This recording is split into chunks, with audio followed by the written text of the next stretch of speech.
Welcome, miracle makers. It's Dr. Sarah Larsen, and I believe in miracles. And you are a miracle if you are listening to this.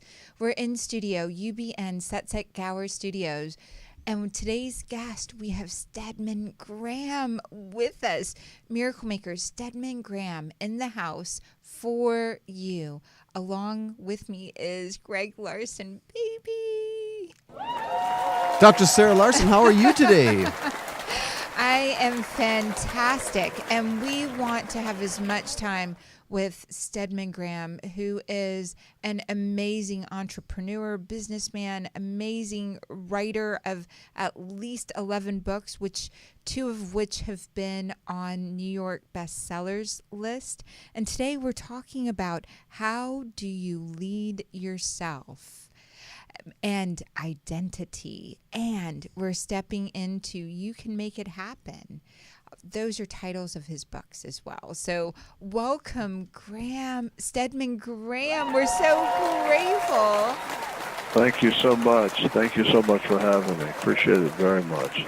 I love what I am now a big fan. The more I learn about you, and even in the last few minutes, the conversation we had, you inspired me so much. I can't wait for our audience, Miracle Makers, to know more about you and how do they lead themselves? How do we lead ourselves? How do you lead yourself? And to have access to you and your years of experience and a bestseller that you are, the work that you do with education and with youth. Miracle Makers, we are in for a treat today. Stedman, what are some things that I didn't share about you? Well, I think, I've dedicated my life to identity development and teaching people how to find out who they are. And it took me a long time to begin to discover that it's not about how other people define you, it's about how you define yourself. And oftentimes we don't have the tools to be able to do that. So, I've had a lot of different experiences. I was serving in the U.S. Army. I played ball in Europe. I worked in the prison system 5 years.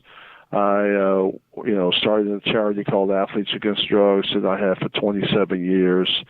I do a lot of community work. Right now I'm helping to build learning communities, focusing on, we have programs in the schools. We have curriculum in the schools. We train teachers, parents, students.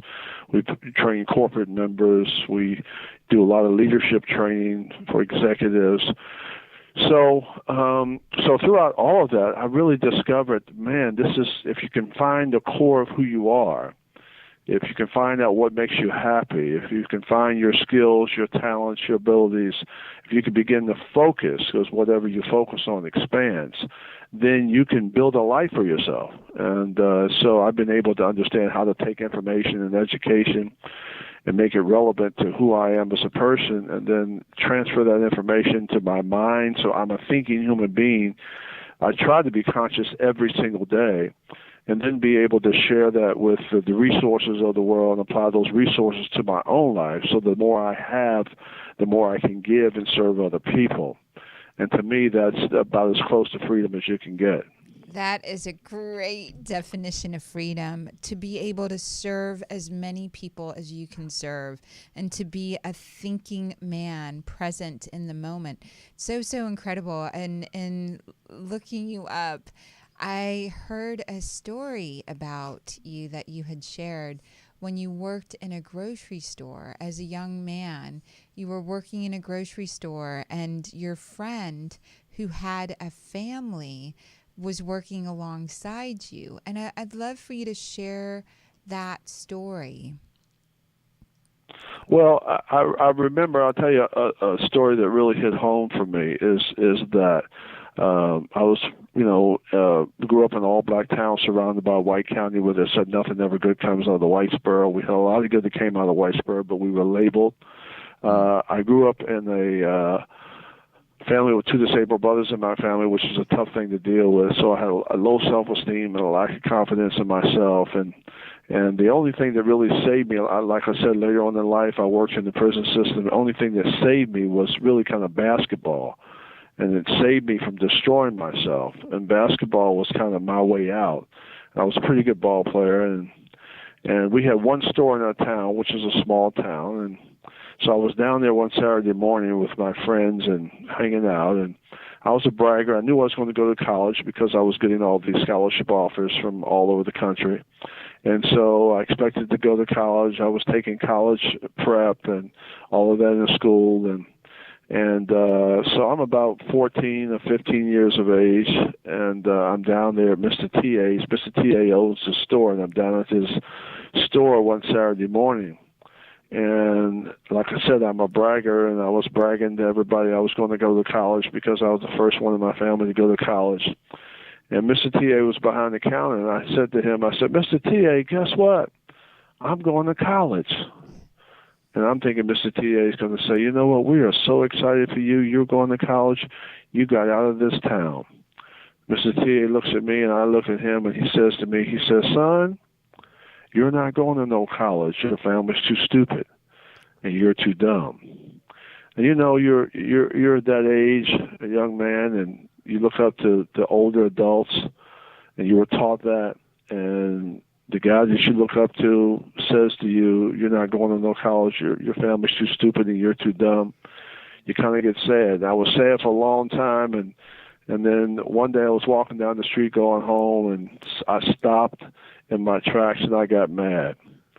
And I said to myself, and I promised myself, I said, you know what, I'm going to fix you, Mr. T.A. I'm going to go to college, and I'm going to get my degree, and I'm going to bring it back and show you that I'm somebody.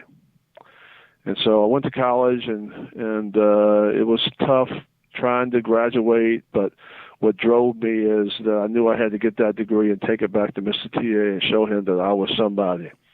And we'd be on road trips. I went on the basketball scholarship. I played on the basketball team, and we'd be away all week, and sometimes we'd come back late at night from traveling around playing basketball, and then I would have a test the next day. I wouldn't go to bed like most of the players would do. I would stay up all night long studying because I had to get that degree and take it back and show Mr. T.A. that I was somebody. So I finally got that degree. That's so... And I finally graduated. And then after I graduated, after a little while, I said to myself, you know what, Mr. T.A., I'm not finished with you yet. I'm going to go get my master's degree. And so I got my master's degree. And then I eventually went back home, and I had my degrees with me and everything, and walked into the store, and I'm thinking, Mr. T.A., I'm ready for Mr. T.A. now. I'm going to tell him that I got my degrees. I'm somebody. And I walked in there, and he was so glad to see me. He was so happy to see me that he just, that I couldn't do it. I could never do it. So, and I didn't need to do it anyway at that particular time. So that was a defining moment in my life. That's so beautiful. And it's one of the things that I understood out of that story is you didn't let someone's misinterpretation of you become a misinterpretation of what was possible for you. And I just love that story so much. And I find myself in that story. There were so many times someone said, you can't do it, especially being a woman from a country that doesn't allow women to speak too often. For myself, I found I would have to draw up, and sometimes it came from anger, and sometimes that energy, the determination, and I define that now as passion. Those are defining moments where we don't allow someone else's misinterpretation to become our own misinterpretation of ourselves. And baby, you're shaking your head. Well, this is such a key point, and what's even more key is how do we teach children to go within for self-identity? Stedman, what have you learned on your path as far as teaching children how to do this? Well, the beautiful thing about young people is that they're not hardwired. And what I mean by that, if you know what hardwired is, it means that you've repeated bad habits over and over, and you've had bad experiences happen to you, and you're stuck. And it's layers and layers and layers and layers of pain that is very difficult to uncover. And sometimes you don't even know what it is because it's in your subconscious. And it hurts, and you can't control it because you don't even know how to get to it. So it takes years and years and years of self-therapy to be able to uncover those layers, peel back the onion, and find out who you really are.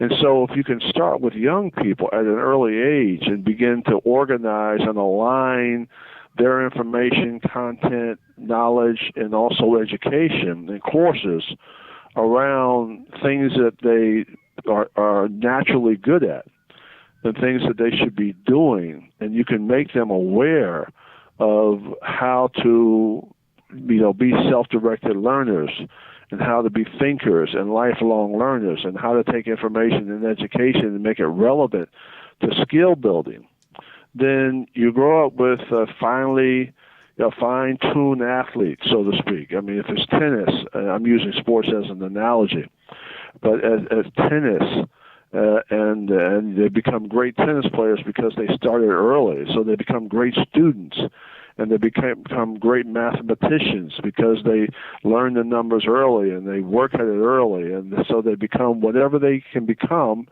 and they become great because they repeat these habits, these wonderful habits that enhances their value, and they learn that the value that you give yourself is the value the world gives you. So they grow up with high self-esteem, and they grow up with high confidence, and they grow up with a belief in themselves. And you can't shake that because it's a part of their core, it's a part of their being, it's a part of their development, and then it becomes a part of their lifestyle. That's so, so important. And I love what you're sharing. And Miracle Makers, the takeaway from this is we are resilient. And as you learn who you are moment to moment, you will, in the layers of pain or the layers of identifying with a moment, discover who you are and step into leadership roles in your own life. Stedman, I heard you say something so beautiful, sort of like if you aren't knowing of yourself, it's sort of that energy of a ghost inside the machine, running the machine. And if you're in a space of identifying, what am I feeling in this moment? What skill can I develop right here? Or what's being triggered? It allows you to learn about yourself, and you begin in that process, self-discovery, when you start from really valuing what you're thinking, what you're feeling, what you're experiencing. Anything else that you'd want to elaborate there? Well, we have 7 billion people plus in the world. And most people, are very comfortable. They wake up in the morning, they wash their face, they brush their teeth, they get something to eat, they get the kids off to school, they work all day, they come home in the afternoon, they spend time with the family, they watch TV, they go to bed, maybe they dream that's Monday. And they repeat mostly that same process over and over every single day. And I often say that if you did the same thing you did yesterday as you will do today, as you will do tomorrow, what have you done? Well, you haven't done a lot, because you've done the same thing. And so the missing piece is we forget to turn the brain on. We forget to really be conscious, what you talk about, be conscious of our ability to move forward, to develop a growth mindset, to develop a process for continuous improvement. And then if we're stuck in an educational system sometimes that teaches us how to memorize and take tests, repeat the information back, get labeled with a grade, and 2 weeks later we forget the information, then we're still not conscious of our ability to shape our own future and to develop a growth mindset and develop a process of continuous improvement. So the idea of being able to move from a follower to a leader is almost impossible. So in today's environment, you clearly have to be a self-starter, a self-directed learner, and you have to be a person that really works on their own without somebody having to tell you everything to do. And the person may ask themselves, do I have to tell you everything to do? Is there any thinking going on? I don't have time to do that because technology is taking me this place and too many things are happening. And I'm working 60 to 70 hours a week, and we don't have time to wait to try and train you. And so the idea of being able to prepare yourself, success is when preparation meets opportunity. To prepare yourself for the 21st century, it takes a new paradigm. And so the ability to understand who you are and spend time on that and understand what you're good at, become an expert in your field, and understand the value of practicing on something that allows you to build expertise in the marketplace so you become an authority in your field is critical today, which is why we have this big gap between the have and the have-nots, is that we have a lack of learning. We have a lack of keeping up, based on where the marketplace is going. We're not focused on a process of becoming prepared for, jobs that are not even being created yet. So you have to be a learner, and it's almost impossible to do that the way the system is set up, which is why I teach this work, which is why I'm so focused on getting people to understand that you have to be a reader, that you have to pick up books, you have to read them all the time, you have to read, download information from the smartphone that's relevant to your development. You have to be good at what you do. You have to, travel. You have to be exposed. You have to do all of those things so you can stay on the cutting edge of where the marketplace is going. Otherwise, you're going to be left behind. And you have to have an awareness for that and a consciousness for that and a process for that. And you got to have a reservoir of content that you organize and develop and apply. Otherwise, you're going to be irrelevant. That's so powerful, powerful. And most of the jobs in the world are not things that were needed 10 years ago. Social media, all of the internet, the coding, the app development, they weren't even on the screen 20 years ago. Most of the jobs that we're going to need in the future really stem from what is being created. And so having the skill set, our kids having the skill set, each of us, no matter what age we are, having the skill set to build, to begin again, to be a self-starter is so, so important. And I loved when you shared, it reminded me of in India, there are more honor students than there are students in the U.S. Like currently, the reading, the focus on that level of learning in other countries, Sweden, Norway, are so much more enrolled in developing their youth and developing elegant education systems that will help everyone be self-starters, which means giving the teachers more leeway in the class to connect with the children and taking some of the virtues. I think you call them keys, Stedman. You call them keys? Is that what you call them? The integrity and ownership and balance? Those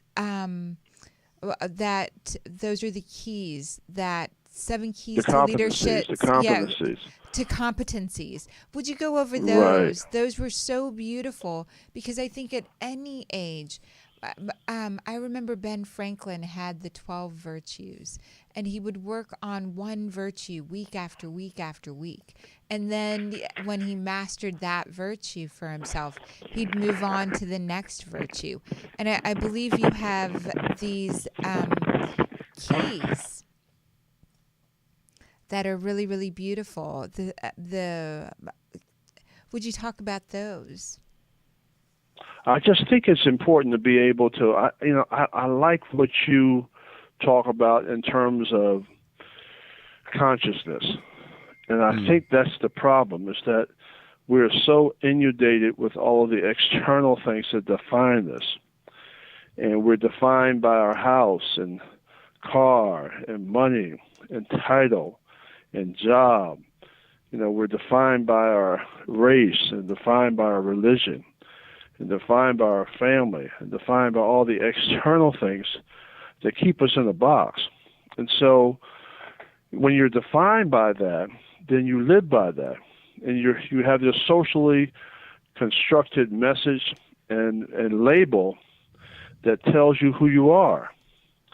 And the sad thing about that is you're never able to get out of that because you program yourself. So you don't have the 3 C's. You don't have the confidence. You don't have the competency. You don't have the capability, the can-do attitude. You don't have the ability to be able to build your skills. And it's hard to have a good attitude when you're frustrated and mad and upset because you're not centered around things that are meaningful in your life. And so you don't really believe in yourself. And the confidence is everything. You have to first believe in yourself. And if you don't believe it, then nobody else can believe it. And I think that's one of the biggest things that is needed today, that belief in yourself. And I loved when you said we have 24 hours a day, and it was Gandhi had 24 hours a day, and he would sew his own clothes, and he cleaned the ashram, and he wrote back by hand all of his letters. We've got 24 hours a day, and when you spend a majority of that checking in with yourself and checking in with your attitude and checking in with your can I do it attitude, this confidence, and not allowing the misinterpretation of someone else's labeling of you become part of how you see yourself. One of the things that I love to teach our children and our community is what are the spoken and unspoken agreements that this moment is about. If we're always checking in with ourselves and seeing, is there an unspoken agreement here? And some of those unspoken agreements might be to play a particular role in a conversation or show up a particular way.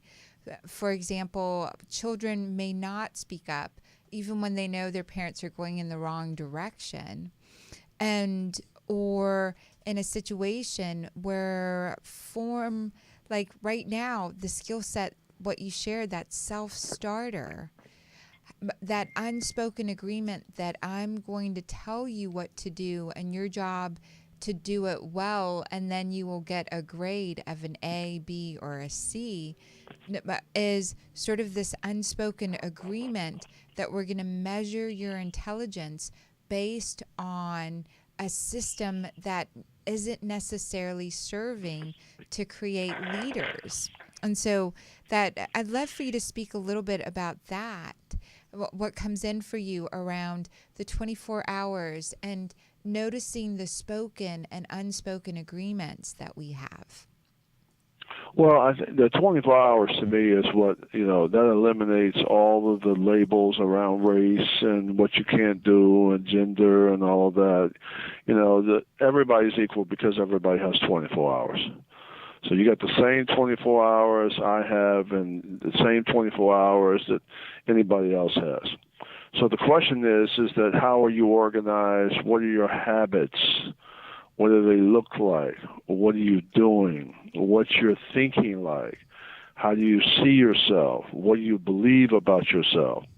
And so your ability to be able to have the confidence and the capabilities and the ability to see yourself bigger than where you are. So you're not your circumstances, you're your possibilities.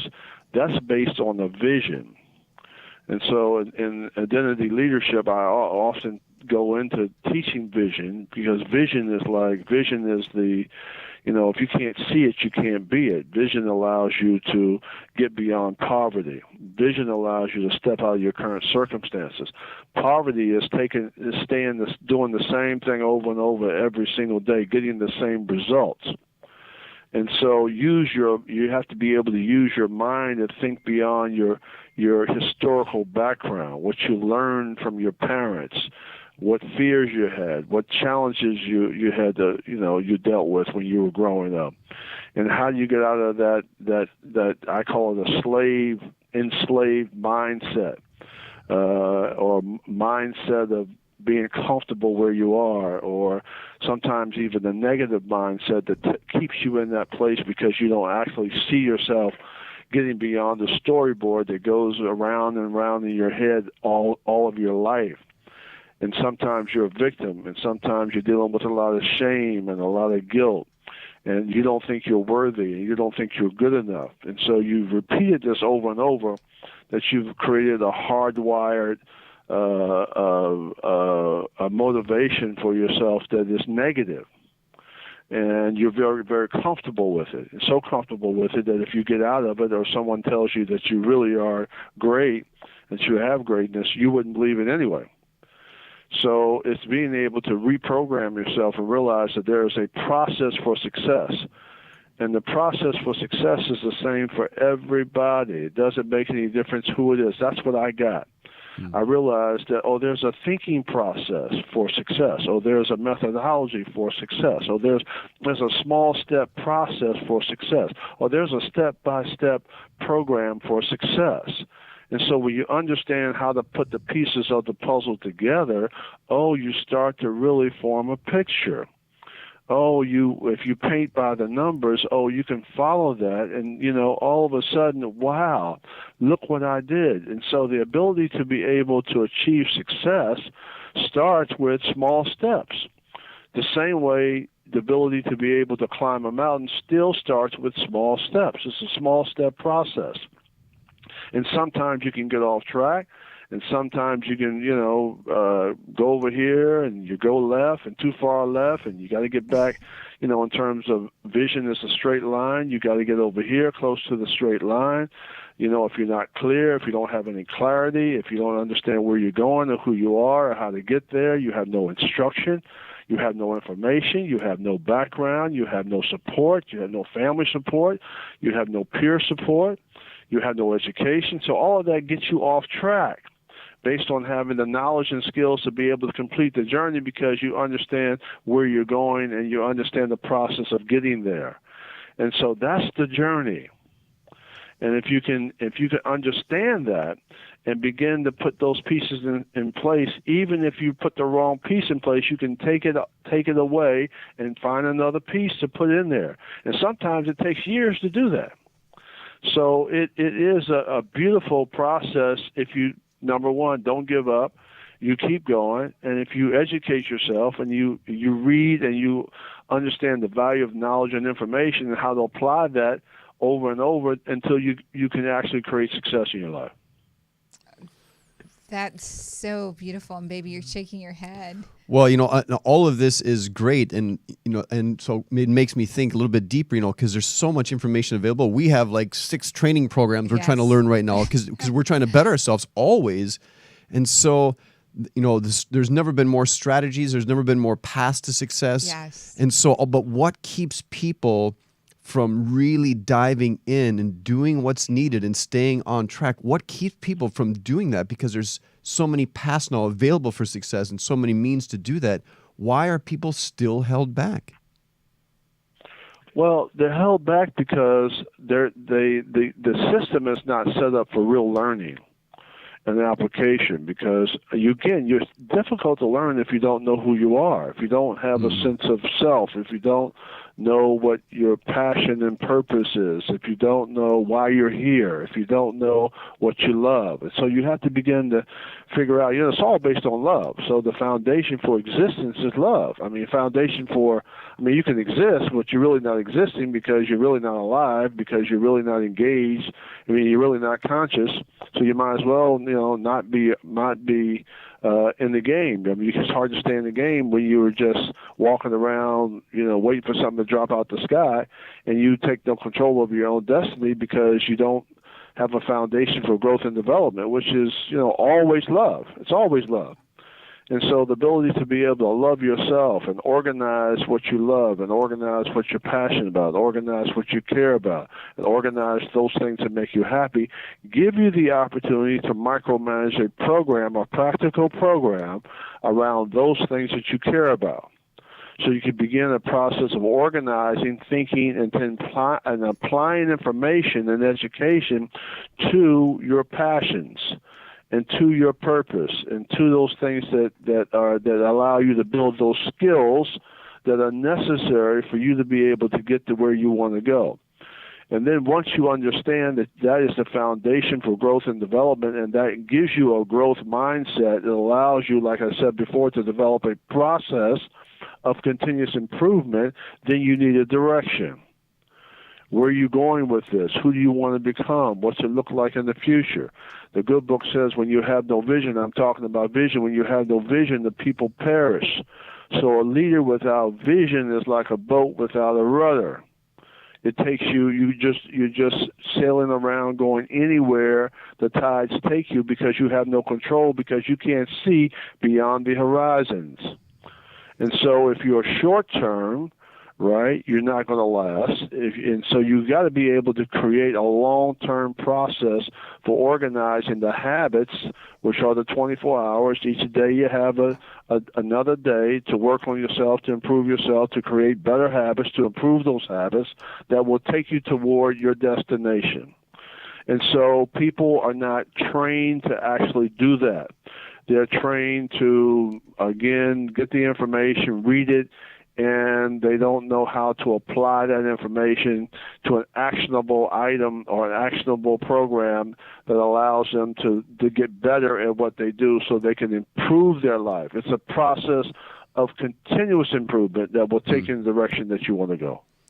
And that's amazing. Yeah. What I hear you say is taking every moment and bringing a better possibility into it. And I think so moment by moment, breath by breath, you're taking this current moment and saying, how can I make the next moment better?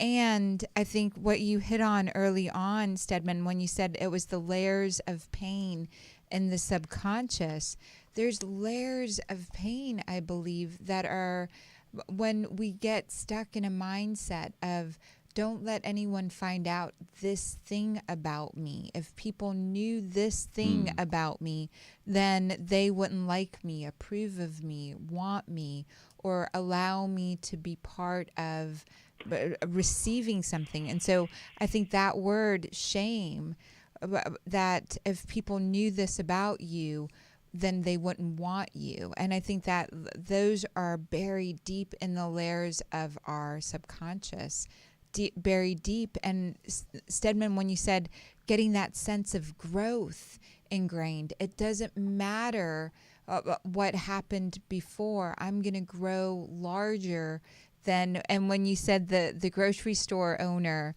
the clerk, the buttons that he pushed inside you got you into the growth mindset that I'm going to push harder and I'm going to get not only my college degree, but I'm going to go back with my master's and really show him. And in the process, you had to go through all the layers of pain. I think I heard you say either in doing the research that in high school you'd only read one book. And for you to go from one book all the way through high school to getting to a master's degree. And for myself, I had a great deal of shame. And I really wanted people to like me. It kept me, I didn't sleep for years because I didn't know that I had buried deep inside myself this pain of not feeling wanted. So my automatic engine was, please want me, please approve of me, please, please, please like me. I'll do whatever it takes. I won't hurt your feelings. Please don't hurt me.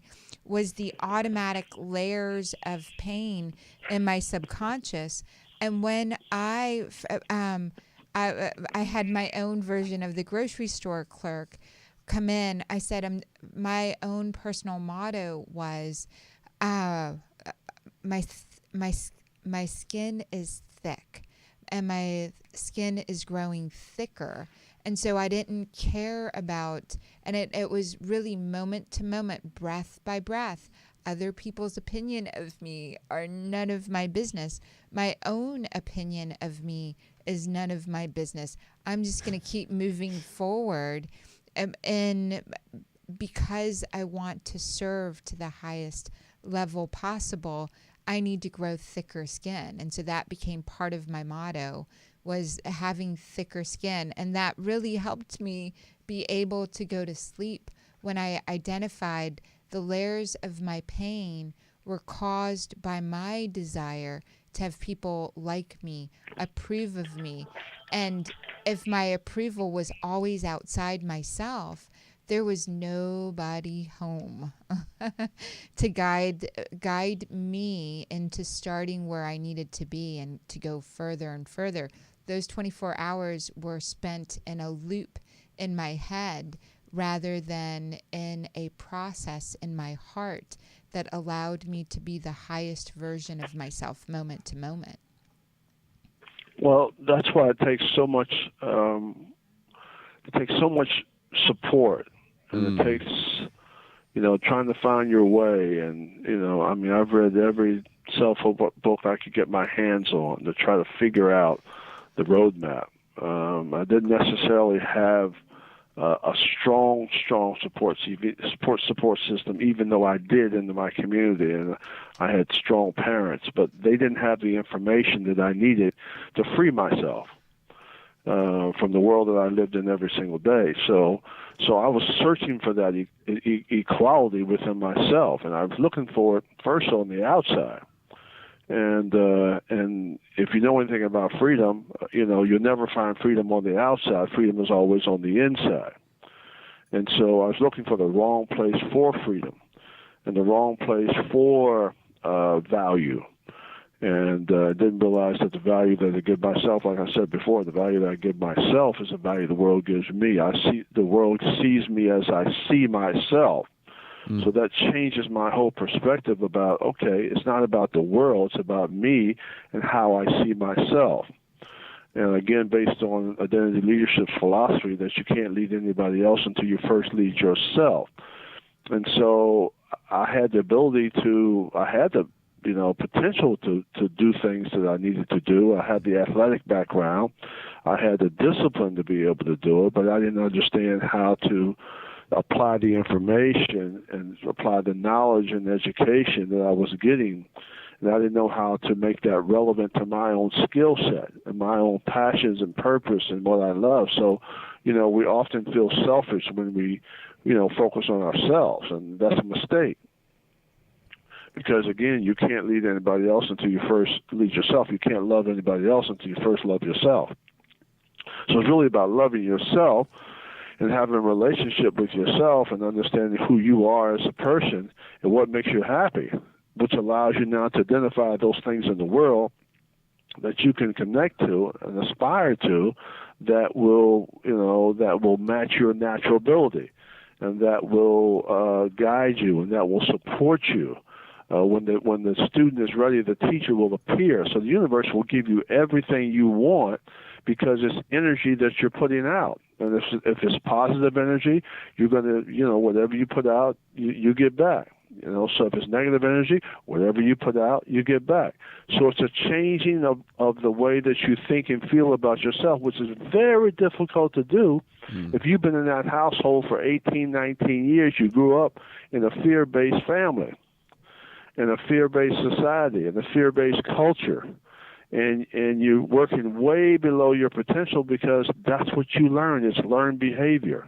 And to be able to break that cycle and change is almost impossible because you got to have an intervention based on the way the system is set up. If somebody's got to pull you out of that system and put you into almost another complete environment for you to be able to realize, oh my goodness, I had it all wrong, because you think you're doing exactly what you're supposed to do because you don't know any different. You don't see any difference. You don't have any role models telling you anything. You got the same friends, the same environment, the same, and you aspire to it because that is what makes you comfortable. And you don't know how to be uncomfortable, and you don't want to be uncomfortable because it feels good. because you're so used to it. So the ability to be conscious of a different circumstance, of a different opportunity, of a different standard, of a different class, that's the gift. And if you can get that gift, which is why I teach this, if you can get the gift and then perpetuate the gift, understand the gift, work on the gift, improve the gift, improve the opportunity, then you will develop a process of continuous improvement where you're a better person today than you were yesterday, and you get to compound that same process over and over, and it's unlimited in you're unlimited in your ability to create whatever you want. That's incredible. This life is a gift. It's up to you to open it. And Miracle Makers, there's so many great points in there. Baby, you're shaking your head. And so... Well, the question I asked earlier, you answered it, and the key is love. And so what I was thinking as we were talking is how can, because the school environment is something that we can, consciously shape. How can we consciously shape a school environment where the kids, at a high level are feeling loved, or they're receiving love somehow at school? Because they might not get it at home because that environment just isn't working, or they might not get it with their friends. But we can consciously, as adults, create an environment in schools where kids feel loved. So how do we do that? How can we set about making that happen? And Well, it is about the content. I mean, it's about the instruction. It's about the curriculum. It's the curriculum. It's why, I work on this curriculum, and I try to fine tune it, and I try to understand it, and I try to make sure that I can deliver it effectively, and I try to make sure that I'm speaking and writing about it, and have curriculum in the schools, and developing curriculum for leaders, and working, sometimes with corporations and all to develop curriculum for them. So the idea of making it scalable, which is what you're talking about, making it scalable, so it's systemic and scalable to segments based on a customization process that they would understand the language and they would understand how it relates to them, is part of the process for transformation. And it has to come in all different forms. It just can't come in one form. It's not just online. It's not just speaking. It's not just workshops. It's being able to create a blended learning process where you can get it from all different angles, and you can receive it, in person, and you can receive it, in books and materials and tapes and all of those things that allow you to, get an understanding and to raise your consciousness. And to be able to measure it and to have assessments around it, so that it absolutely works. And so that's a tall order. I mean, there's nothing easy about that. It takes a lifetime. I can tell you right now, because it's taken me a long time. It takes a lifetime just to set it up to where you could disseminate that in a scalable fashion, in the channels that we now have. We're lucky and fortunate to live in this time. We have, I talk about the lack of people understanding how to be relevant in the 21st century, but I also am talking about the opportunity for people to create anything they want in the world and to be whoever they want to be, because we have the internet. And we have the ability to talk to people all over the world. We have the ability to be able to, take information and make it relevant to people in China and India and Africa, and to be able to take our, thought leader mindset and share that with people, and to be able to talk to people anywhere, in a matter of seconds. So we have the opportunity. What's missing is that if we don't know who we are, then we might as well not have it, because then it becomes a hindrance to our development, because we get stuck, with ADHD, focusing on information that's not even relevant to our, to who we are as a person. So we end up being lost, even more lost. Not, I don't even, you could say more lost, but lost because we are, all over the place, and we're not focused. You have to be focused. You have to know what you need to do the next day in order to get from A to B to C to D. You have to know. Otherwise, you're wasting your time, and the time is the only thing you can get back. You cannot get back your time. It's an incredible sharing, and it's incredible what I also heard you say, Miracle Maker. Stedman is saying, in essence, that a wake-up call will come to you. If you're not already focused, then something will wake you up in order to get you to know who you are.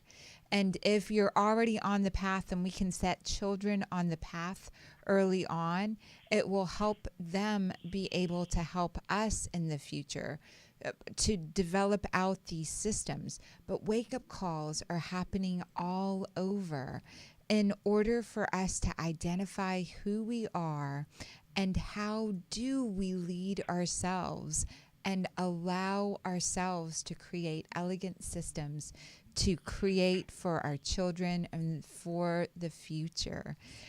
Stedman, we are running out of time. That one limited thing that we have time with you on air, baby. Oh, man. Baby, go ahead. No, that's it. I mean, it's we're to be miracle makers is what I'm just gathering from right here. Yes. Is part of it is being an intervention in someone else's life. You can see when your children or when your friends or your parents, you can see when they're not quite on that path, when they need an intervention. So today I'm taking on a new role, which is to be an interventionist in my community, so I can wake people up to that potential and help them reorganize their day, those 24 hours, so they can be impactful. So thank you for giving me that gift, Stedman. That's so beautiful. Well, the miracle maker, I mean, when you say miracle maker, it's possible for us to make miracles at all different levels, in a lot of different segments, and a lot of different channels, and diversify opportunities, because now we have the tools to be able to do that. So,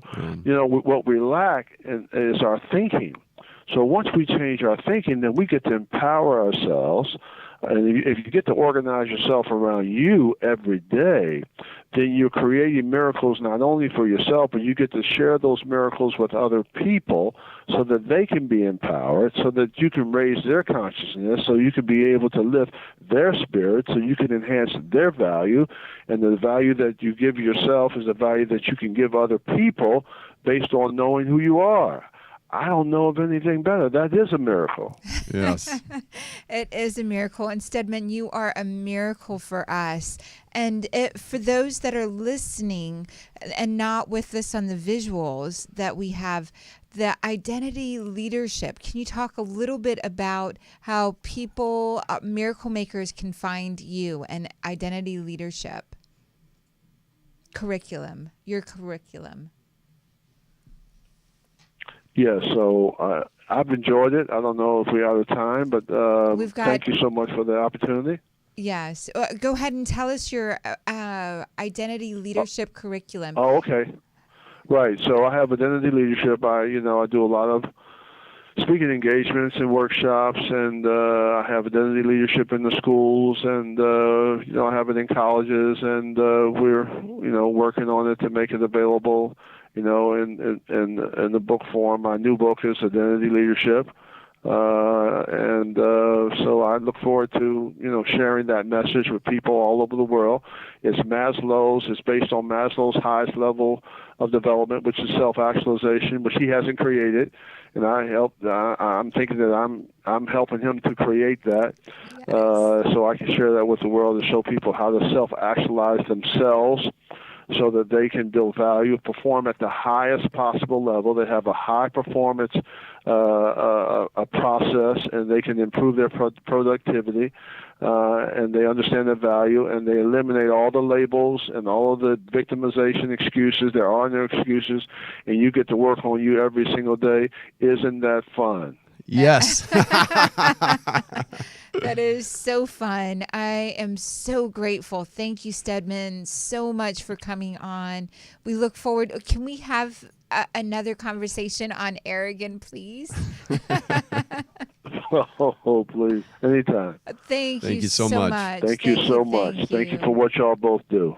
That's a beautiful thing. Thank you. Thank you. Stedman, if you stay on just for a second. Okay.